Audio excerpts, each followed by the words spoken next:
The Legend of Zelda, the beginning of a franchise that will go on to become one of the best franchises of all time. Or so people say. I haven't really played that many of its games, but whatever. Even though I haven't played many Zeldas, I have played the original, so that's what we're here to talk about. So is the original Zelda any good? Well, we're going to talk about it. So without any further ado, let's go.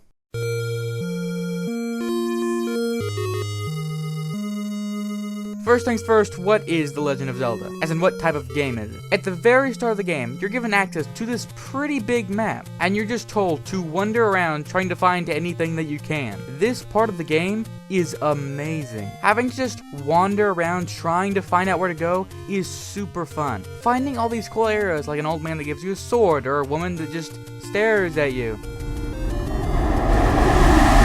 Or a fairy that heals you, or a maze that goes on forever. Or if you want, you could follow the river up to a lake and then follow it even further to a waterfall. Go in the waterfall and bam, a secret. There is so much to do and explore, it is amazing. I mean, they even implemented a fast travel system. Yeah, if you find the power band, you can move these rocks and get to a hidden area that just allows you to fast travel to other hidden areas around the map. It's awesome. There is so much hidden in this overworld. You are bound to find something, whether it's something you got from a hint, something you just blew up and found randomly, or just a random area that you just happened to walk into and found something. It's extremely awesome to just explore and find these things for yourself. But you'll likely get lost, so how does the game help you navigate? Well, the most the game gives you is this little icon in the top left-hand corner. It just shows you where you are relative to the sides of the map. It doesn't show you where anything is, meaning for you to know that, you'd have to make your own map, which I did. The first time I played and made this map, I was having so much fun. Also, if you're wondering where there's a 2-block wide gap on each side, I didn't mean to have that. When I started, I just drew the first area in the middle of a piece of paper, and it just so happened to end out like this.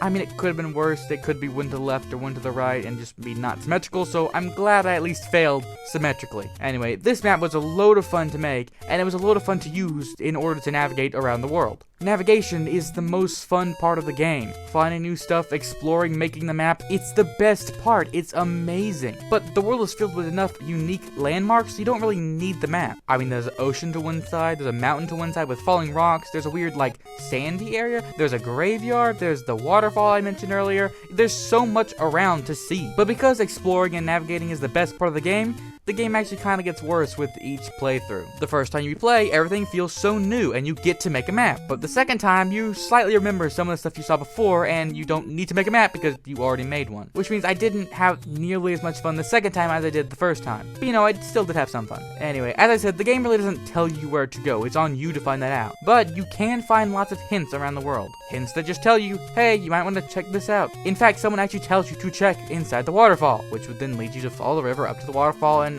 it's designed really well and really fun. I love it. Anyway, the game isn't just about wandering in an open, barren world. The goal of the game is to collect the 9 pieces of the Triforce and save Princess Zelda. Those 9 pieces of the Triforce are dispersed between 9 different dungeons. You then have to explore the world to find the dungeons to get the Triforces. So yes, the goal of the game is to find the dungeons and complete them, but the best part isn't the dungeons, it's the exploration. Anyway, what are these dungeons themselves like? Well, not nearly as fun as the map. The dungeons are very maze-like. You can go in many directions and get lost. So kinda like the overworld, but not nearly as fun. In the game, you'll be going room to room and killing enemies, collecting keys, and progressing forward. Sometimes the game won't let you progress until you kill all the enemies in the room. And once you do so, it either allows you to move a hidden block, aka solving a puzzle. Yeah, these puzzles aren't that great, but it's the NES, so what else could they do? I'll give them a slide this one time. Anyway, clearing the room either opens the door or allows you to solve a puzzle that would then open a door. Or more likely a hidden trapdoor, staircase thing. But some doors don't open because you cleared the room up, but instead you open with a key. These keys you can get by just buying at some shops throughout the overworld, or sometimes when you clear a room of enemies, a key will just appear. I'm not a fan of these keys. In later games, these keys meant you had to go somewhere else to solve a puzzle, so then backtrack and open a door. In this, they're just far more annoying. Because these keys aren't dungeon exclusive and you can actually bring them out and buy more keys out in the overworld, it means it's possible for you to enter a dungeon with more than enough keys to actually open every door there is.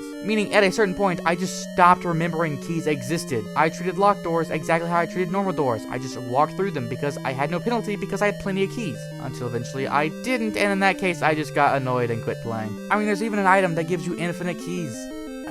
It's a huge mess. But anyway, at the end of the dungeon, you find a boss. These bosses are usually pretty well designed. Some you make them eat bombs, some you have to shoot in the eye, some you have to play music to make them shrink. They're all very different and all pretty fun. I mean, the later dungeons started reusing bosses, which I wasn't a fan of, but at least they're pretty well designed. But after you defeat them, you collect the Triforce and exit the dungeon. And then you leave and do some exploring until you find the next dungeon and carry on until you get all of them. But actually finding some of the later dungeons is pretty difficult, like the entrance to the 9th dungeon. It's here, just bomb a random rock and then bam, it's right there. I mean, it's kind of hinted at by telling you to blow up the spectacle rock, but how are you supposed to know that this is spectacle rock? I mean, some of them I do like. Like one time you get this hint telling you to play music where fairies don't live, and there are a couple fairy fountains around the world, but there's one that doesn't have a fairy. So if you play music there, bam, entrance to a dungeon. That was awesome and genius, and I loved it. Anyway, then you get to the 9th dungeon. The 9th dungeon has to be the last dungeon you do. You can do every other dungeon out of order. This one, you can't. It requires you to do every other dungeon before this one. And this dungeon is pretty big and pretty difficult, and very, very maze-like. But eventually, after enough wandering and enough searching and possibly drawing a map, you finally get to Ganon. You defeat Ganon and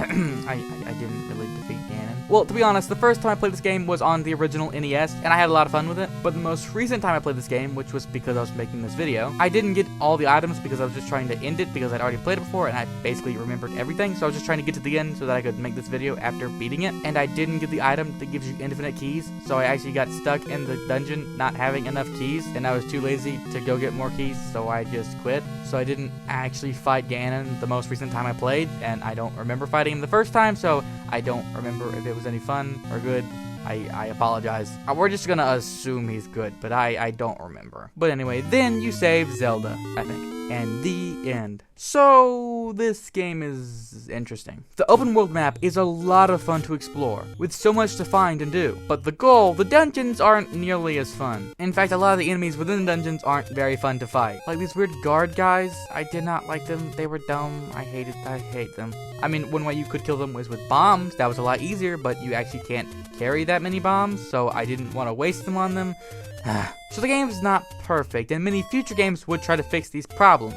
And did they succeed? I don't know. I haven't played them. But there are a few things that I hope they kept. I hope they all kept the giant, expansive world with plenty of things to find and see and do. I hope they also allowed you to do whatever you wanted, whenever you wanted, and go to dungeons out of order. Oh, and I also hope that they made the puzzles a lot better. I don't think they did this, because I've just heard people say that they haven't, but I'm not sure, because I haven't played them. But eventually I will, and eventually when I do, I will review it. Hopefully, if I'm still doing YouTube. I don't know how long it'll take me to actually play them all. But anyway, as of right now, this game is really fun. If you've never played it, I highly suggest you to go play it right now. Don't find a map online, make your own map. It'll be way more fun. But after you played it the first time, I don't really see a reason to go play it again. It's not nearly as fun. But that first time was magical. It was so adventurous. You genuinely feel like you're on an adventure through a land you've never been in, trying to fight things that are trying to kill you. It's really fun. But anyway, with that, that's all I have to say about this game. Final thought, it's great, you should play it. But anyway, if you haven't played it, go play it because it's fun. But thank you for watching this video, and I might see you in another one.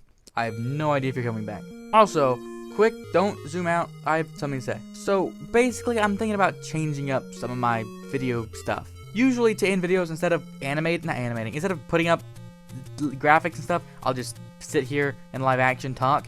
And then to do the outro, I won't do any cuts. I'll just do one shot of me talking, which is what I'm doing right now. But I don't want to keep doing that.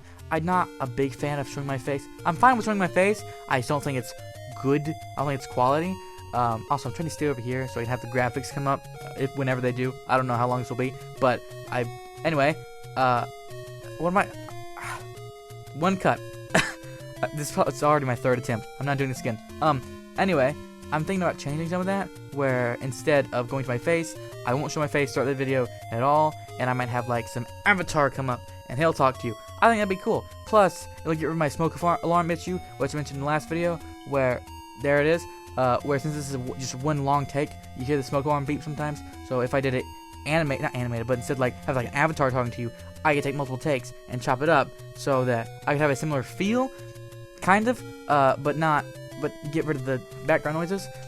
So that'd be nice, and I think I'm gonna do that, but I need an avatar, so I need to work on that.